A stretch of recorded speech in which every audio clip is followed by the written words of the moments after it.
welcome back to Taxation is Theft, the show that talks about all the ways the government is ripping you off and oppressing you. Broadcasting live on Facebook and YouTube from an underground bunker deep within the jungles of Mexico, I'm Dan Taxation is Theft Berman, former candidate for President of the United States, currently in the race for Governor of Texas.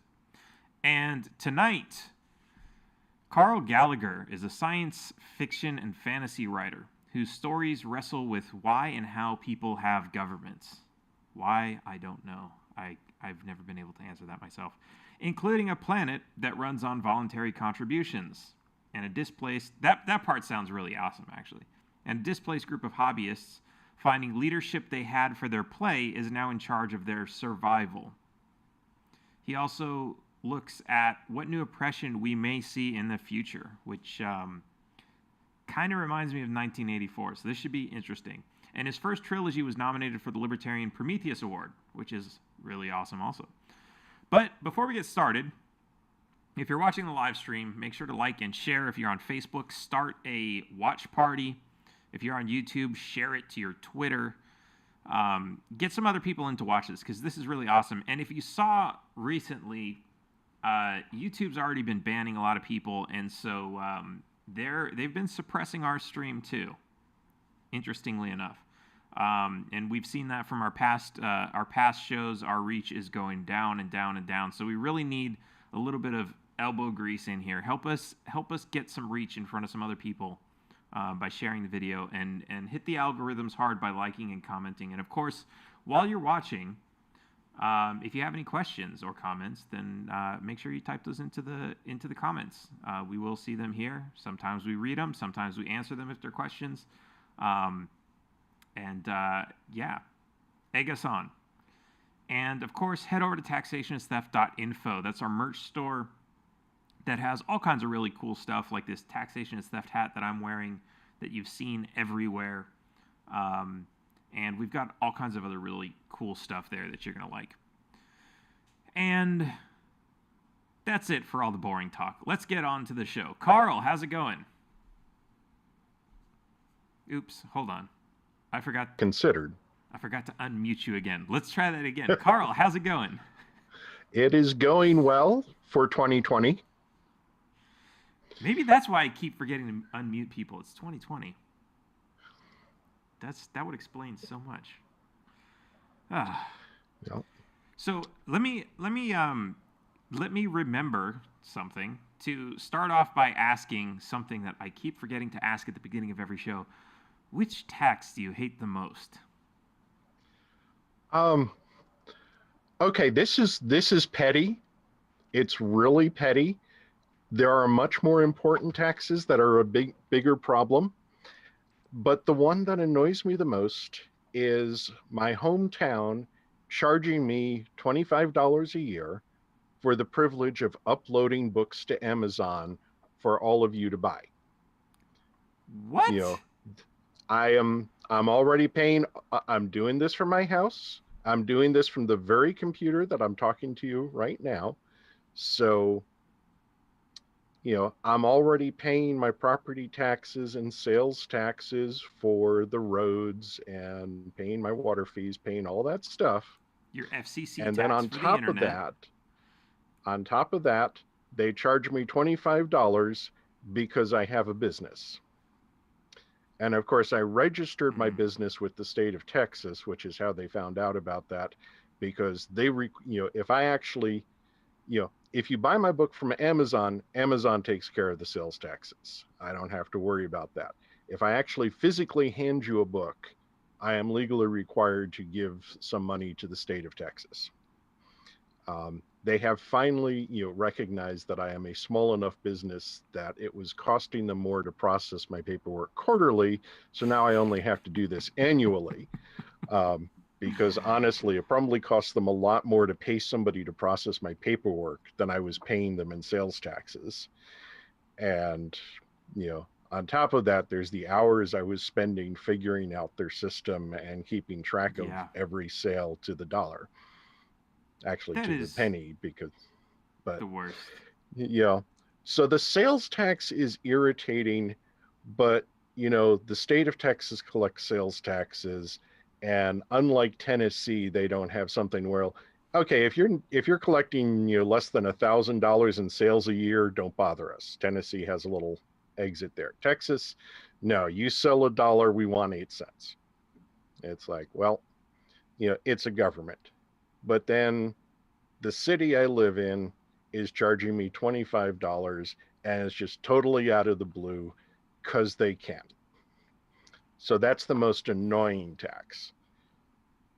That is pretty annoying, and that's a flat amount. So if you're, um, let's say, a hobbyist who every once in a while you go out to like a, like a farmer's market or something and sell like one or two things that you made, and they're going to charge you for that $25. If you sell $25 worth, that's 100% tax. That's Well, insane. oh, yep,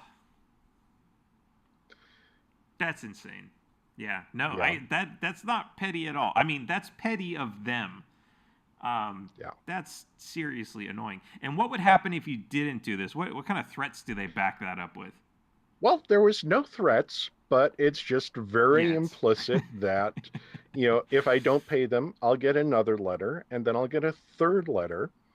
And if I blow off enough letters, eventually some guy in a black uniform with a gun at his hip is going to knock on the front door and say, "Hey, here's how much you owe the city and the penalties and late fees and everything. Cough it up." And you know, I don't want to put my family through that, so I pay. Mm. Not because it's right, not because it's just, not because they, are going to put the money to good use. I am complying with this extortion because I don't want to put my family through the hassle. Yeah, that's a lot of people don't get that. That it's they haven't sent the guy with the gun yet, but it's implicit, and uh, that sucks, man. Well, Fucking Texas.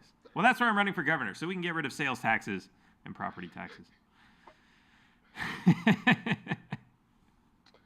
all right. So, tell me about your book or your books. Okay. I have 6 out so far. That's going to be 7 in a few weeks.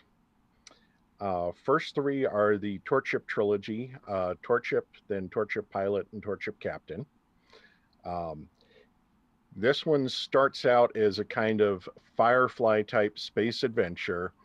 You have your crew of a freighter just trying to make enough money to keep themselves in the sky, and then it brings in the bigger issues of humanity is fractured between a central oppressive government, not an evil empire, but just a very bureaucratic democracy.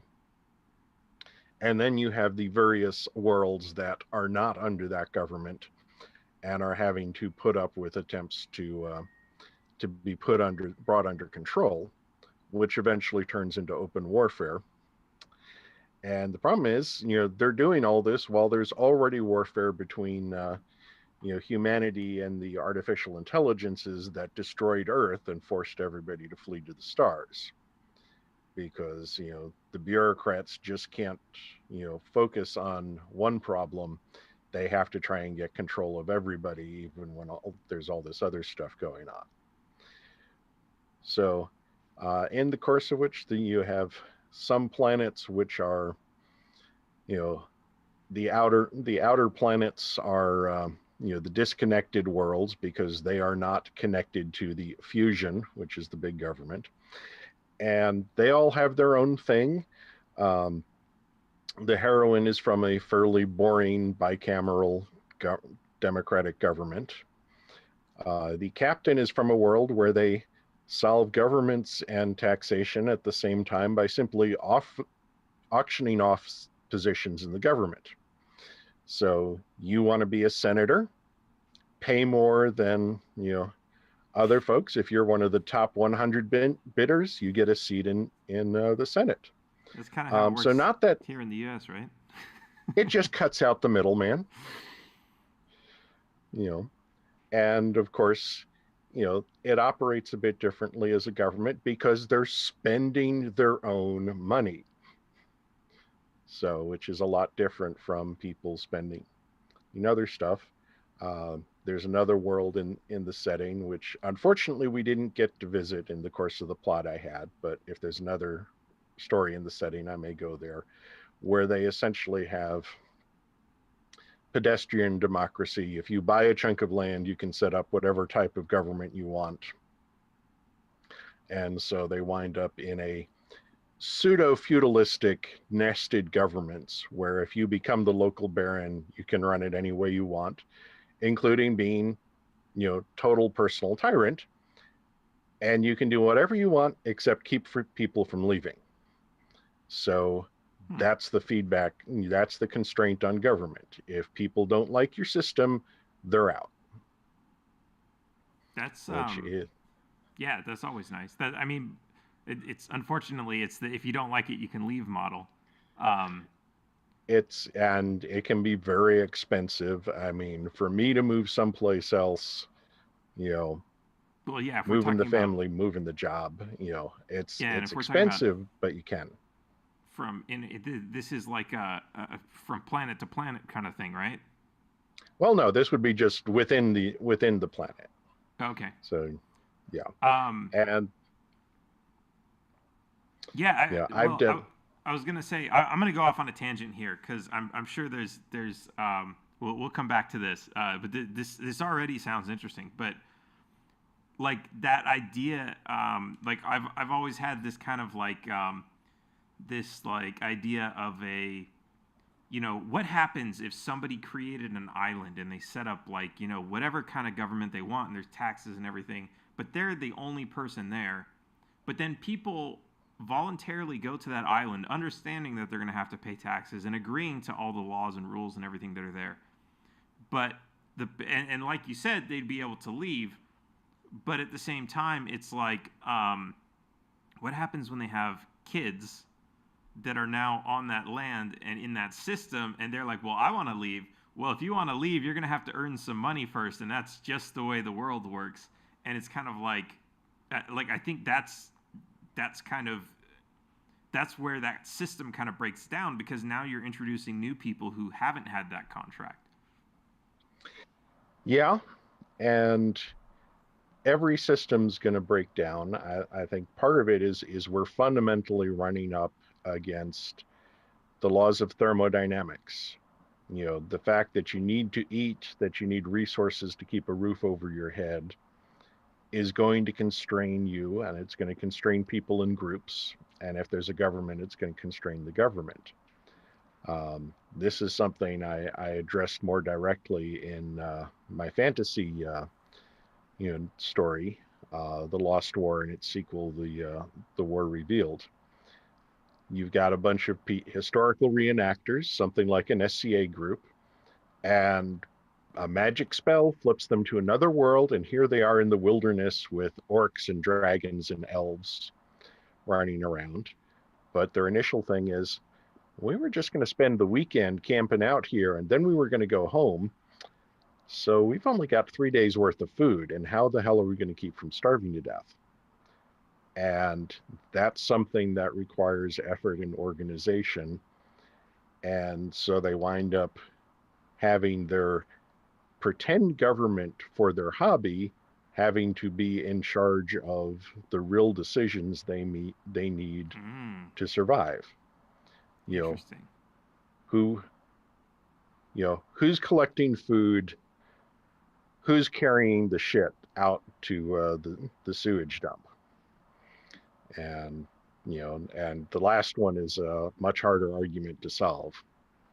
But if you don't have somebody taking care of the shit, this camp of a couple hundred people is going to be unlivable. Right. So what are you all going to do? Disperse? Well,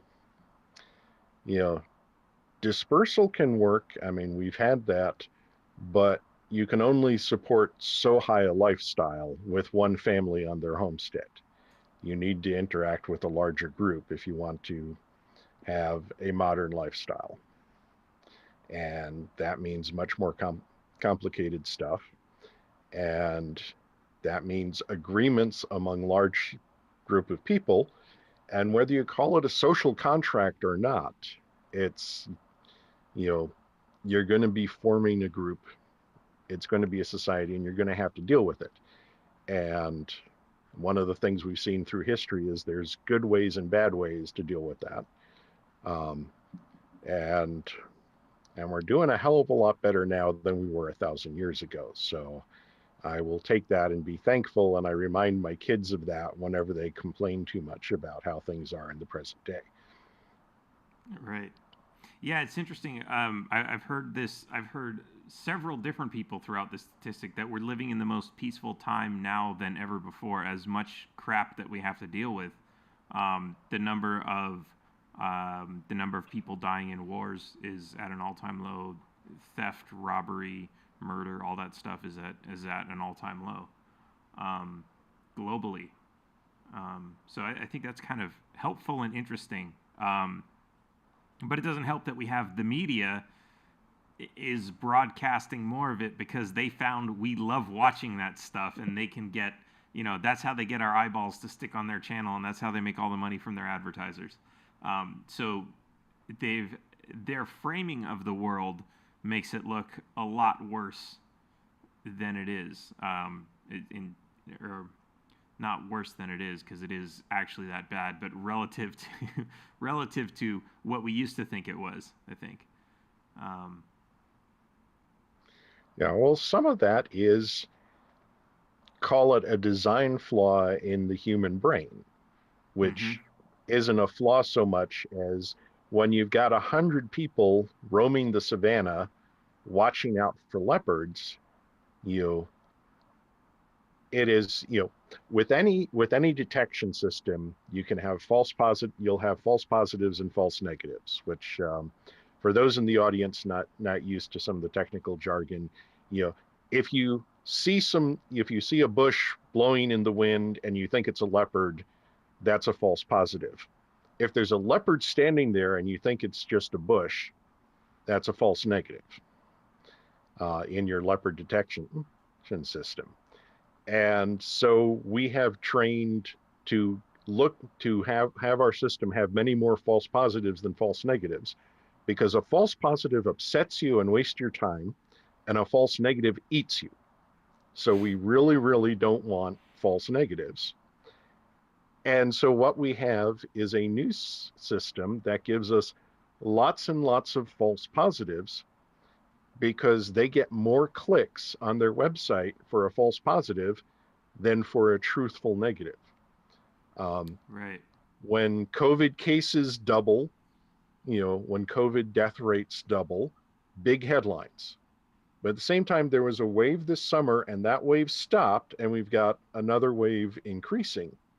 But we didn't have big headlines about COVID death rate halved from, the August peak. Right. Well, We didn't have. Go ahead. what's interesting about that too is when they were talking about how they designed the tests, it was like it wasn't like a binary test, yes or no, right? It's a scale, and they said the way that they calibrated everything was so that you would have a lot more false positives, because for that same reason, well, their argument was they didn't want any false negatives, because a false negative could potentially be a threat to other people. They could think, oh, I don't have it, I can walk around and not wear my mask and go see my grandmother, and they're going to spread it because it's a false negative. And so the argument was, let's have a lot of false positives. And I think that's really interesting, because that's playing to that same argument that the false positives are good, because if everybody thinks they have it, they're going to, hide in their homes and self-quarantine for 2 weeks. But if nobody thinks they have it, then they're just going to go out, situation normal, and spread it everywhere. Well, yeah, and what's the actual punishment here? because you're talking about the FDA approving COVID tests. And what's the FDA afraid of? Someone walking around spreading the disease? Or are they afraid of getting called in front of a congressional committee and yelled at for having a bad test? Well, what's a senator going to grandstand about? It's like, there were people with spreading COVID and your test said they were healthy. They're a lot more likely to throw a fit over that. So that's the error the FDA goes in. And, and I could rant at length about the FDA, but I'm sure you've probably had guests much better suited for that than me. Yeah. I was actually thinking about calling Dr. Mary Ruert back to have her on about the vaccine next week. That would be really interesting. Yeah, it is really interesting that, how that plays out. But like you said, it's interesting the language you're using, because you referred to it as a detection system, that's really what it is. Like when we're focused on the TV and we see all these things, we're supposed to be afraid of this, and it gets our attention, and then we have to watch it, and then we listen to all the information, and next thing you know, we're brainwashed. Like, that really is playing off of our detection systems that are the same ones that, you're walking through your house and you see a spider and you start freaking out. That's what it is. And there was a really interesting experiment that somebody did that, it was like they had a bunch of pictures and they were flashing really fast. And then they asked you to name the things that you saw in those pictures. And everybody would name things like spiders and snakes and all the scary, ugly things that we don't like. And then when they played it back in slow motion, there were other things like flowers and hearts and all this other stuff, but nobody saw any of that, because the stuff that really stood out was the stuff that that fired off our detection system. Yeah, we are trying to run 21st century software on hardware designed for hunter-gatherers. And that gets us some interesting bugs. Yeah. Well, maybe Elon Musk will fix that when he comes up with the brain implant that he's working on. If Elon wants to try, I'm for it. I was watching the SN8 flight live, and I was cheering even as it crashed, because, they managed to crash right on the center of the landing pad. And I've worked rockets. I started out as a rocket engineer in aerospace, and that's hard. I mean, that was really impressive work by SpaceX. Now, Elon comes out with a brain implant. I'm probably going to wait for version 2.0 or 3.0 before I sign up for that. Right. Yeah, I'm definitely not going to be first in line for that. Yeah. Now, there are people that are, and God bless them, we need the volunteers. We need to have folks willing to be out there on the cutting edge. And when I was half the age I am now, I might have signed up for that, but now I have a wife and kids to take care of, so I don't get to go do really fun, exciting experiments like that. Which is also why I'm working a much more boring job than rockets these days.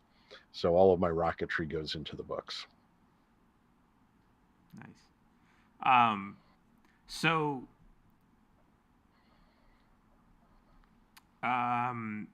tell me how does this work?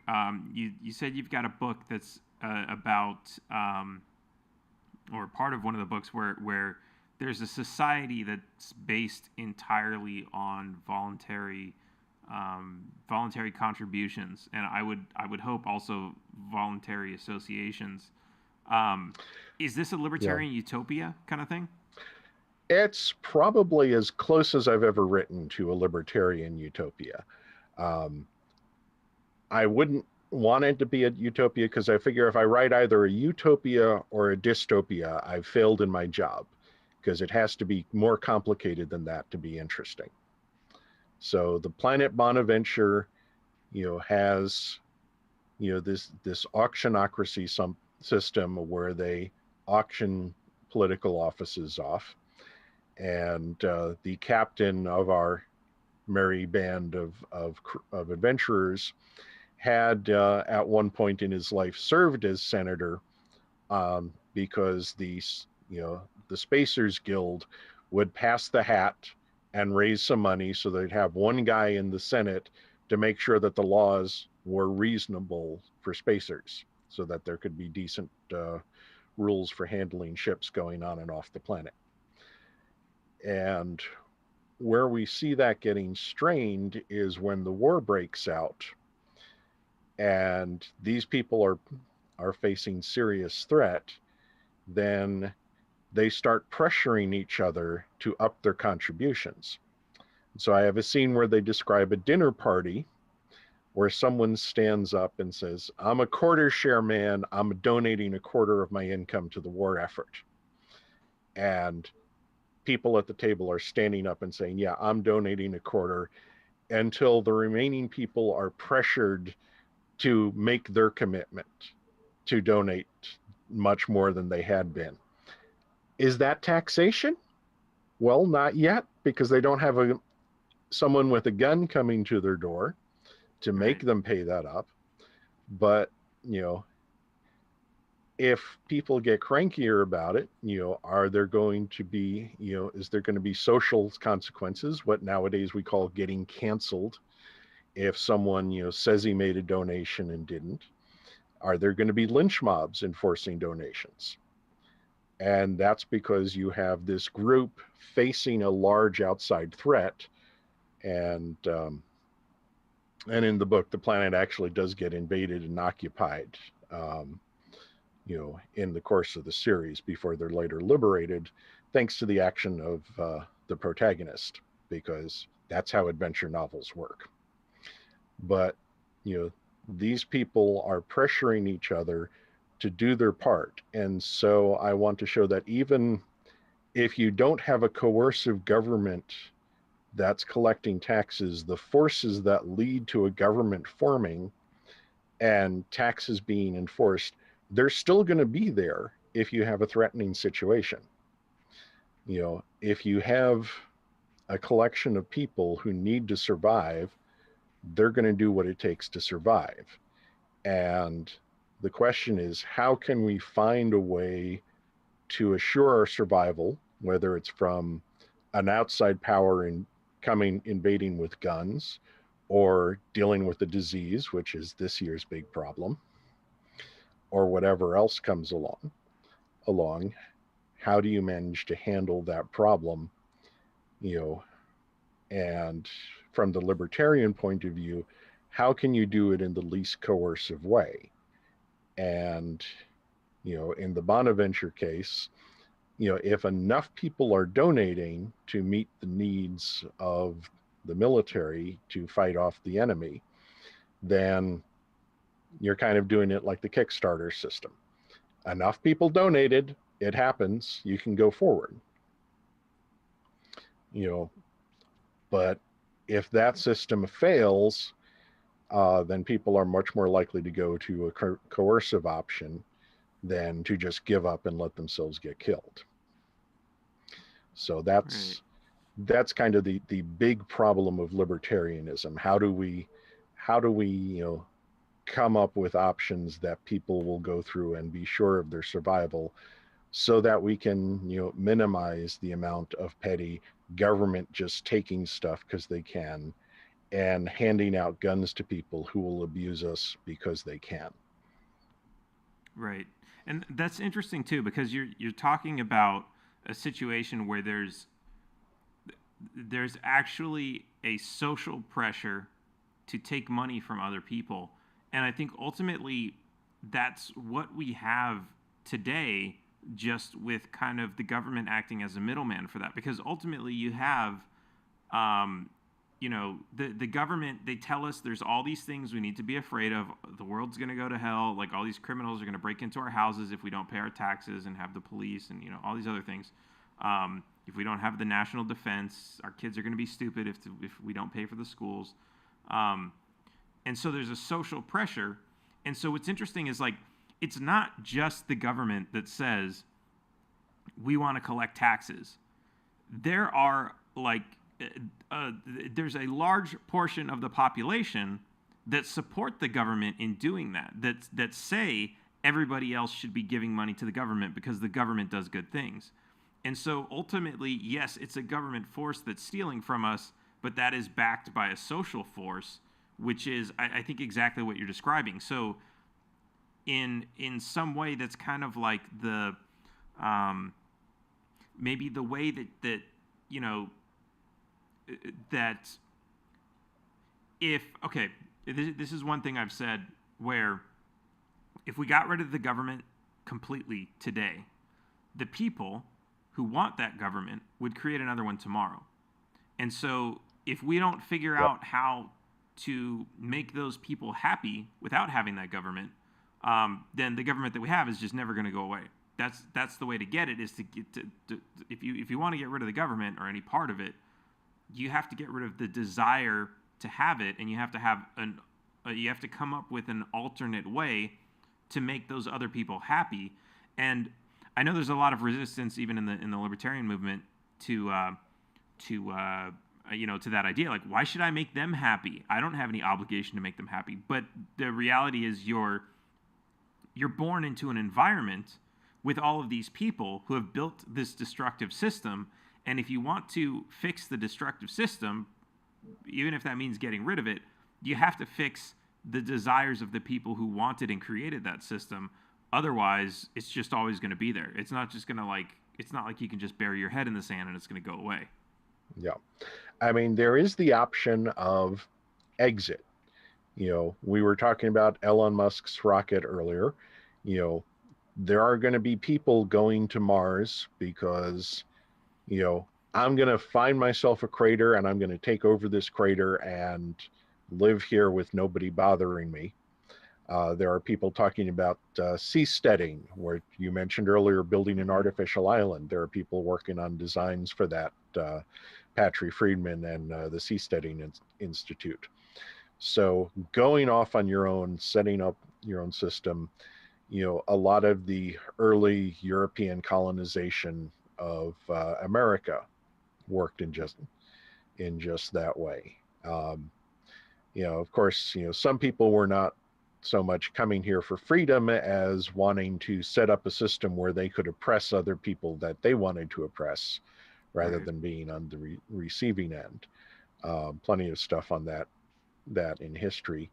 So space travel, sea travel, unfortunately, Antarctica has been placed off limits by various governments. So, Right. that's not a place to go homestead.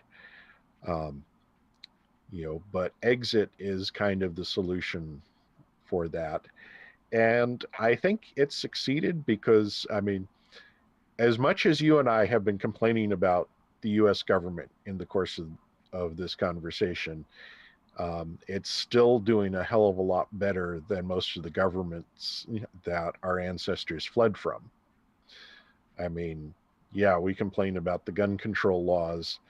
Um, my grandparents came from, you know, um, what was then the came from United Kingdom, which is now having knife control.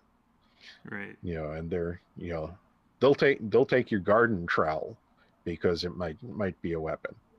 And I'll admit I could mess somebody up with a garden trowel, Right. but it's not my first choice. Right.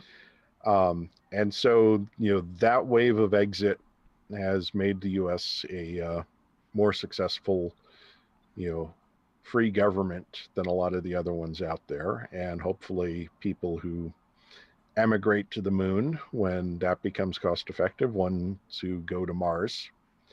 And,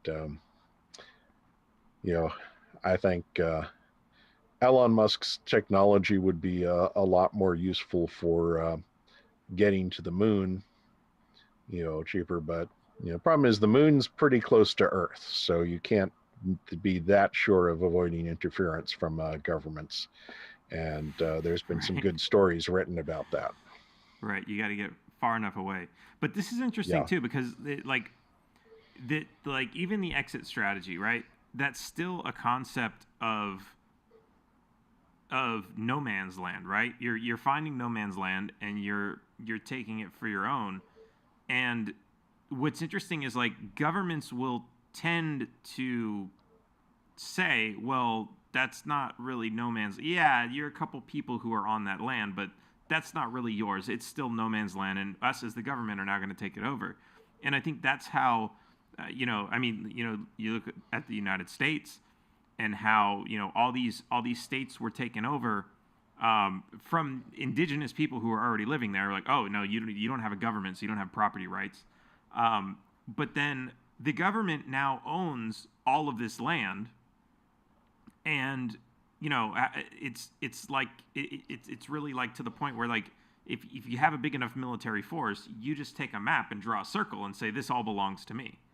So what's to stop the United States from saying, well, the moon already belongs to us, we already put a flag up there, a few decades ago, that belongs to us, so even if you landed there, we'd still be able to tax you. And of course, that's limited by their ability to probably send some people up there and build an IRS field office.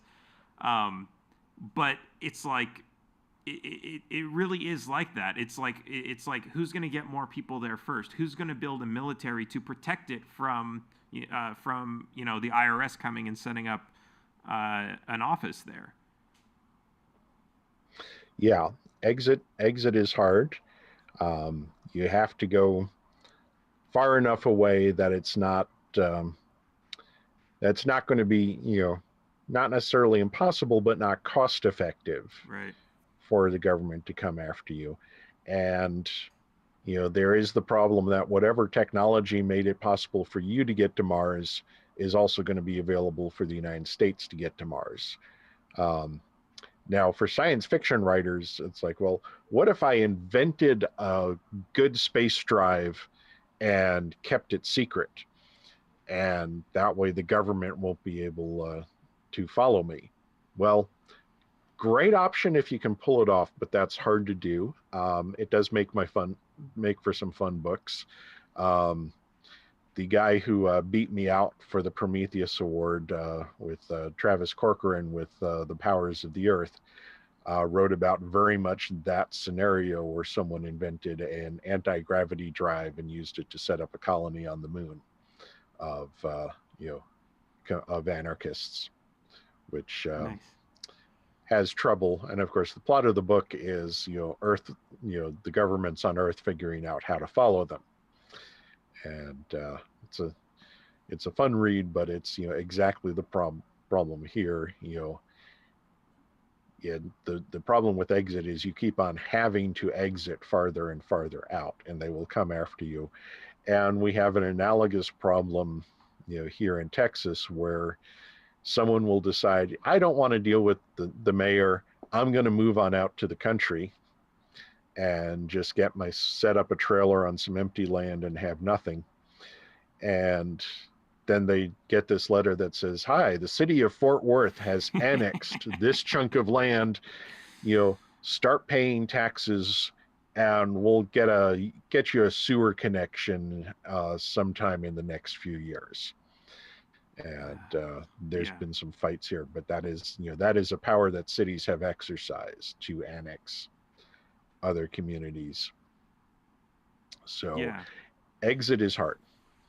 Yeah, that's really exactly it. Now, if you would have, you know, declared, you and some of your neighbors, you got together and declared it your own city, but of course that city it's not a city unless it's registered with the state of Texas, Yep.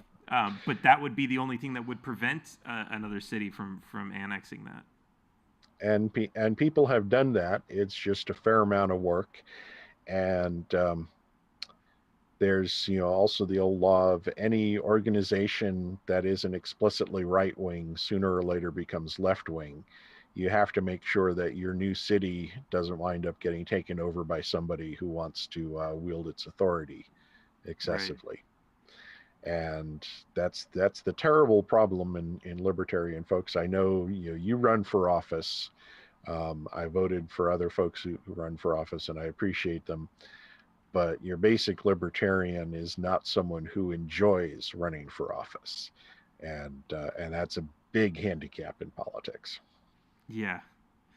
Um, and this actually takes me back to your story before, where these guys were bidding. So you said it's kind of like a libertarian society where, or it's a voluntary society where people are bidding to take those offices, but they're still senators, so they're still writing laws.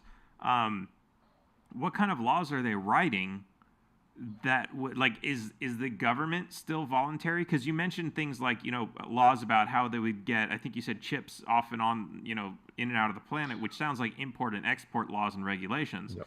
Are there taxes that go along with that? Are there restrictions on what you're allowed to import, or how?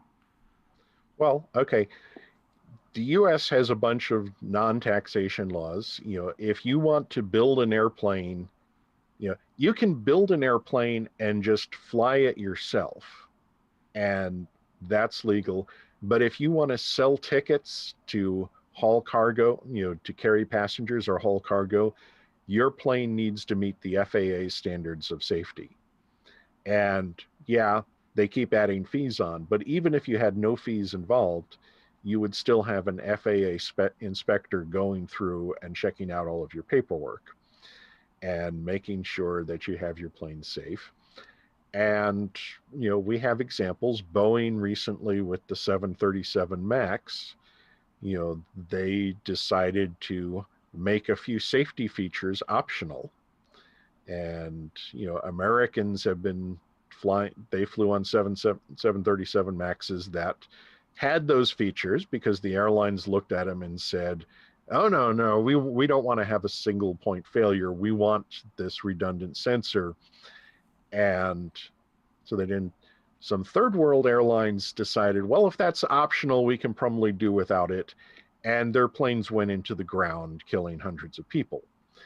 And that brought the FAA down on Boeing to say, wait a minute, what the hell were you doing that your planes are killing hundreds of people? And, and Boeing's answer is like, well, if the pilots were properly trained so that they knew to recognize that the instrument readouts were lying to them, they would have been able to handle it just fine. And it's like, well, third world airlines don't have that level of training. They just trust that the thing will work because the American FAA went through and inspected everything. And that's why Boeing wound up not selling the Maxes for a while until that was fixed. And so that's the sort of law.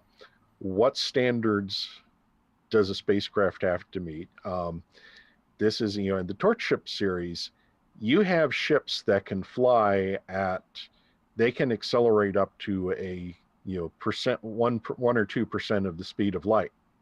You do not want something smacking into your planet at 1% of the speed of light. That would leave a very big crater. That's the sort of thing where, we don't care if there's passengers on your ship. We're going to shoot it down because it needs to be just dust when it reaches our planet, not a solid ship. So there's some serious safety hazards there.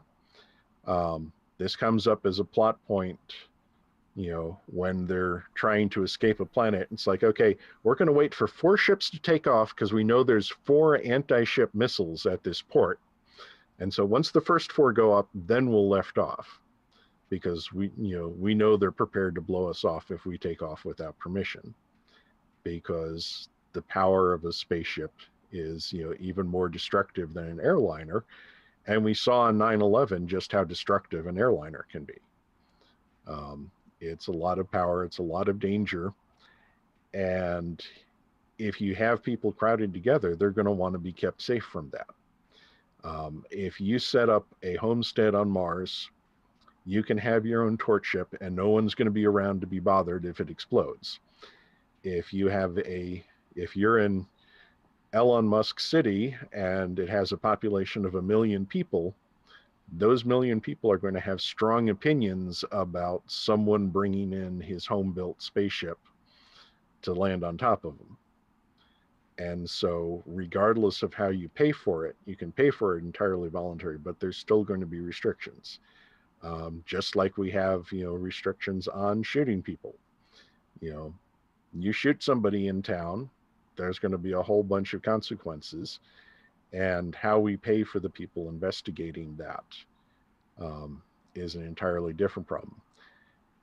And one of the things I'm looking at in my 7th book coming out next month, which is Between Home and Ruin, there is a subplot where there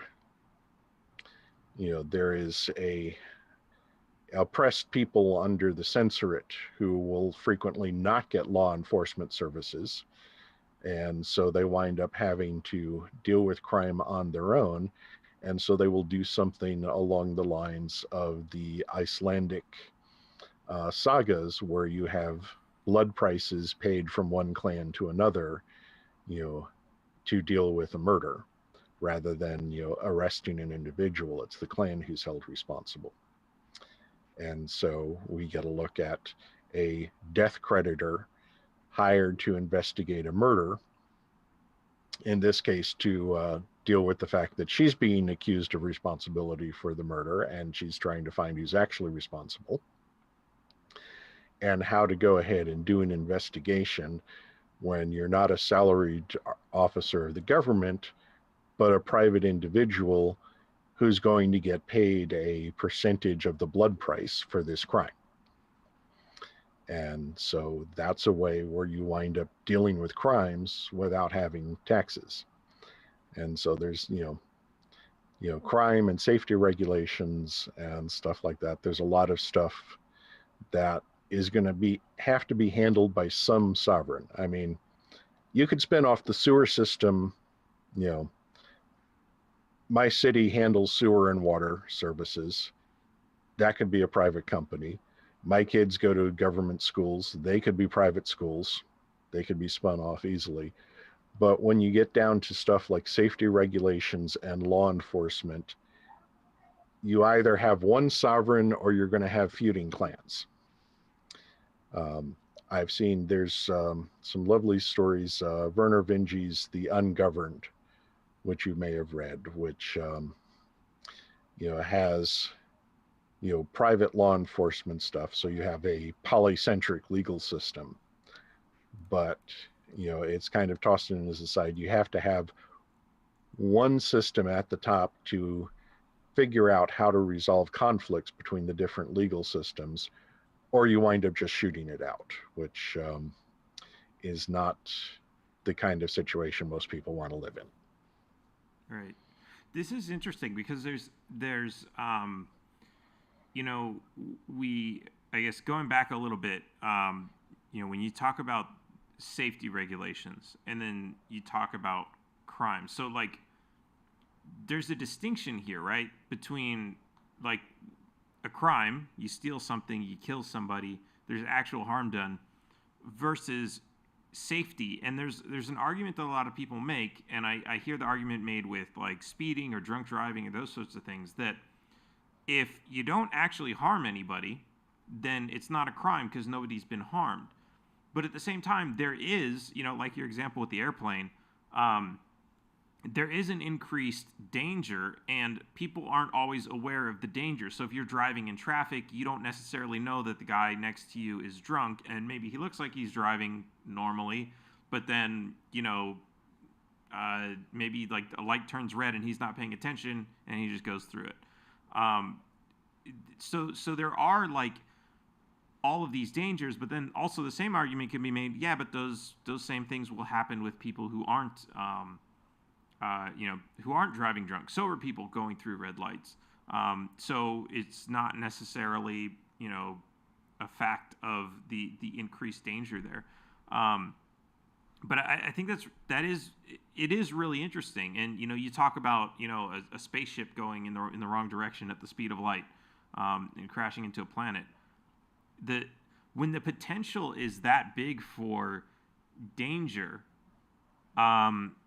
it is. I don't know. What do you do about that? Because a lot of people will argue common law, and in common law, there's the actual crime where there's a victim, and then there's at least they have recklessness, which is basically acting in a very dangerous way that could harm. It doesn't actually cause harm to anybody yet, but it could harm. And even in common law, they try to solve that problem with that.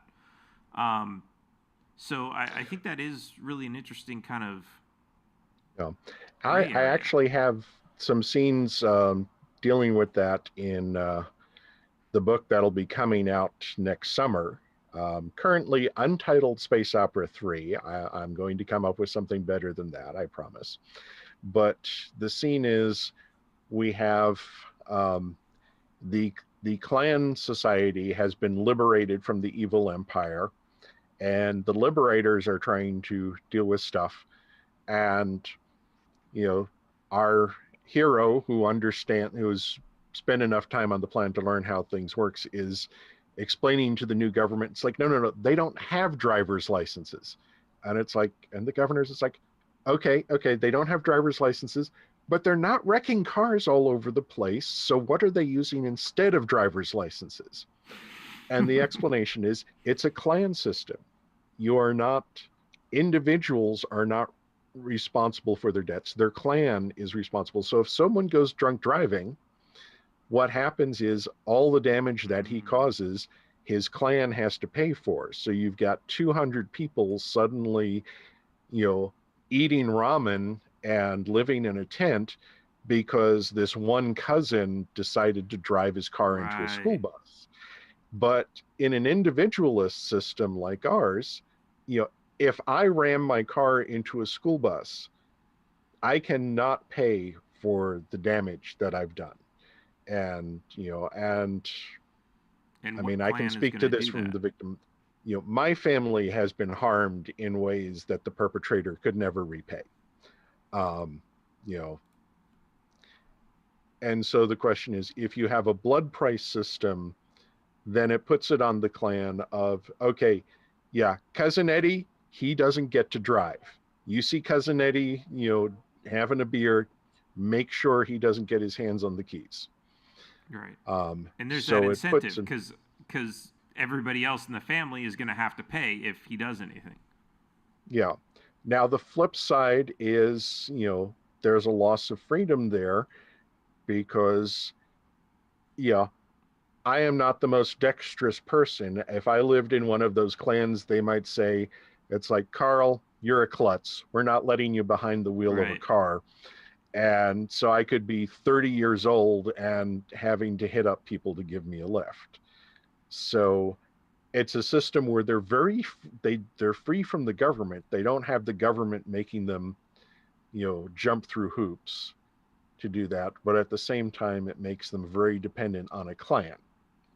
And so it's not something where you can just move off to another city for a better job because you are dependent on your clan. You have to be part of them. If you want to move to another city, you've got to marry into a clan in that city because you're always part of a clan. If you're an individual, you know, if there's no clan to watch for you, people could just toss you to the sharks. I feel like this is like, especially when you talk about like marrying into other families, I feel like this is based on, some of the reality of how some older societies, I mean, probably even still some societies today, um, would function. They have that sort of, maybe not necessarily like the clan system when it comes to crime, but they do have that sort of, you know, families are very close together, and when you get married, then you're kind of extending the family, and it might have to do with wealth or power or protection or something like that that's shared. That people would, this is why they would arrange marriages between two families, because the older people want these two families. It would be a great business partnership if they got together. All we have to do is find one of my kids and one of your kids, and we'll get them to get married, and now we have a partnership. So how much of this is like, are you like a big historian in some of this stuff, and does a lot of this kind of come from that? I am very fond of history. There's a bunch of history books and what you can see behind me. I've also done some, historical reenacting to, get a feel for it, which went into my book, The Lost War, which is based on a lot of that experience. But I have dug into history, and not just looking at histories of individual times and places, but trying to look at some of the big picture stuff of what are the forces that have driven history to take us from being hunter-gatherers to space travel. And there are books like, Non-Zero and The Righteous Mind, and I am blanking on the name of Matt Ridley's book. His catchphrase for it was "ideas having sex." But there's a bunch of interesting, concepts of what's driving for it, and people working together are much more powerful than just one person off by himself. I mean, my day job is making this incredibly complex aircraft. There's over 10,000 people working on it, and if you farm out, if you look at all the people who sell us parts, there could be hundreds of thousands of people working on it, not just in the US, but abroad. And it's kind of, just the basic iPencil thing, to produce, a piece of technology takes so many people contributing. And so we have this, horrible conflict that to be free, you kind of need to be off on your own, but to enjoy the kind of thing where you can talk with someone over the internet and share that with however many viewers, this is something, lots of people went into supporting our internet connection and all of the software we're using. So there's a conflict there, and we're struggling to try and see what's the best resolution we can find for it. And I think one thing we can agree on is, excuse me, the amount of government we have right now is a bit more than we actually need for the optimum. Absolutely. Awesome.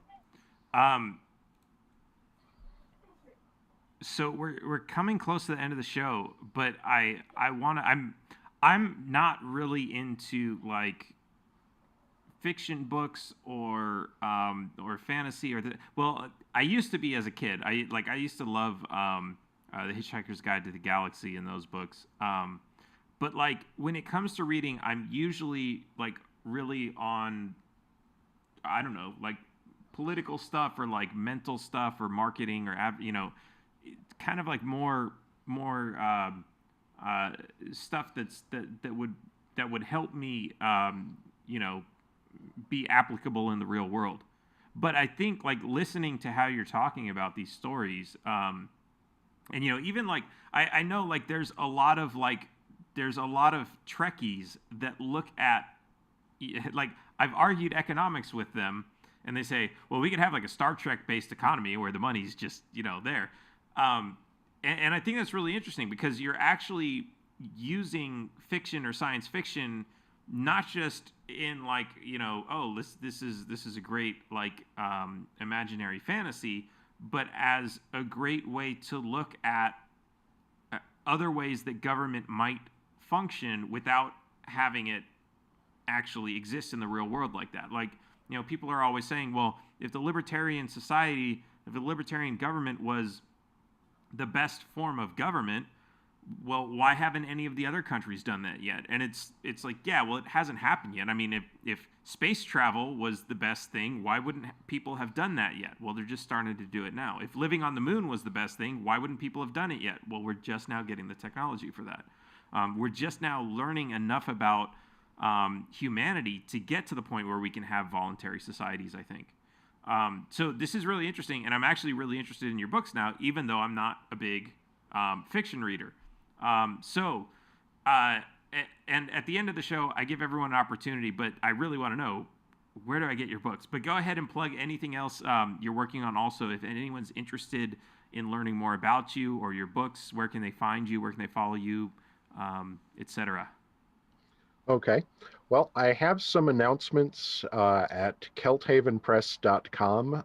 That's Kelt, Kelt. And the simplest way to find my books is to just go to Amazon and look for Karl K. Gallagher. Um, the Torchship books are, you know, my first trilogy. They were finalists for the Prometheus Award. They look at conflicts between, there's a bunch of, science fiction stuff and how do you deal with artificial intelligences and space travel, but it also looks at different kinds of governments. And there's a split in the third book that actually draws off Virginia Postrell's The Future and Its Enemies, looking at um, dynamist changing governments versus static governments in either the technocratic or the traditional form. Um, the Lost War, I had an editor describe as hard poli-sci fiction, in that I was, trying to look at it, you know, what are we really dealing with as people try to organize themselves for survival? And so rather than having this huge, dozens of planets involved thing, this is looking at just a couple of hundred people, just a group just large enough that Dunbar's law is breaking down and you can't all just get along. And so you have to actually have rules on, okay, here we are at the edge of starvation. Some teenager grabbed food out of somebody else's hand. How do you deal with that? And because that's a real problem, because you can't kill the guy, you need his labor. You can't let him get away with it, because then he'll do it again and more kids will do with it. What's a punishment that's acceptable, that doesn't exceed the authority people have granted their government? Because if people get pissed off, the whole thing's going to dissolve in a brawl. What's the answer? And that's a real problem. And one of the great things about fiction is you can tackle this problem in a way that's much more easily assimilated by our hunter-gatherer brains than writing out some code to say, here's the logic tree of the problem. And so that's fiction. And my latest one out is Storm Between the Stars, which is a space opera novel where some people who had some involuntary exit, the dynamics of hyperspace cut them off from the rest of the human race for 900 years.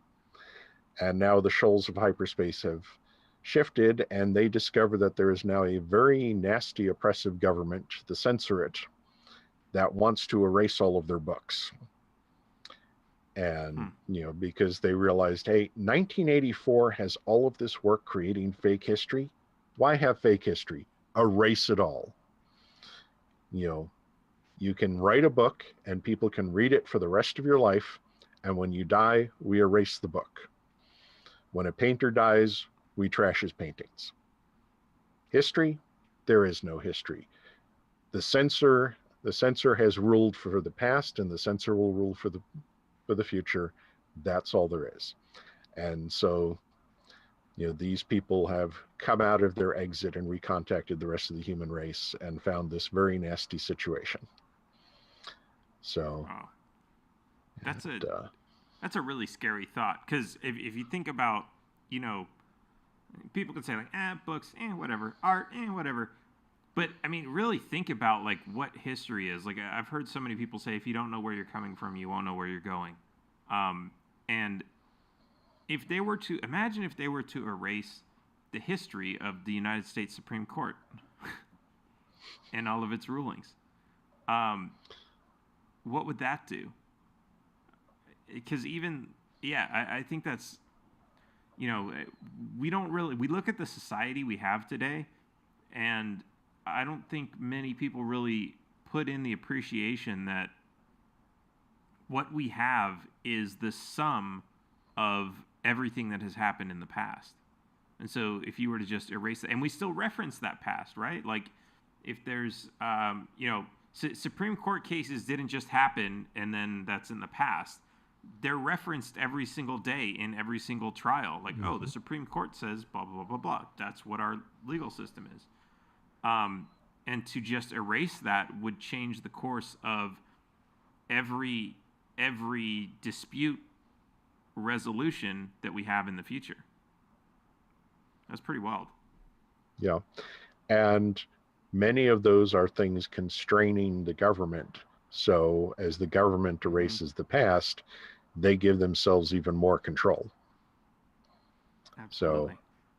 So that's why I have some space battles happening in the next book in the series. So we will see if folks like those. Awesome. Well, I'm definitely going to check those books out now. You got my interest. You got me. I'm going to start reading poli-sci fiction, sci-fiction for the first time since I was a kid. That's you changed my life. I'm I never thought I'd be getting back into those books.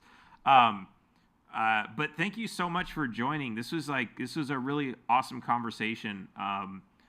There's definitely a lot of really interesting thoughts and ideas that we've talked about. I want to see if you're listening to this show and you have any ideas based on what you heard. Send them in. I want to see what you're thinking based on this. Do you think some of these things would work? Do you have other alternatives? I think this is really an interesting seed conversation for some creative ideas, for some creative thinking, I think. But anyways, thank you so much for listening. If you like the show, make sure you share this with your friends. If you're listening to the podcast, make sure you subscribe and follow. Make sure you head over to the YouTube channel and the Facebook channel and subscribe and follow those as well. And we're launching a new YouTube channel called Tit Clips, Taxationist Theft Clips, get your mind out of the gutter. And that's going to be some of the shorter clips from some of these shows, the highlights. So head over there and check that out as well. And of course, don't forget to support the show by heading over to taxationistheft.info and buying everything that we have in the store, because it's really awesome stuff. We've got some really cool keychains that we're going to be putting up there pretty soon too. You'll never guess what they say on them. Taxation is theft. All right, guys. I will catch you next time. Thanks for having me. Absolutely.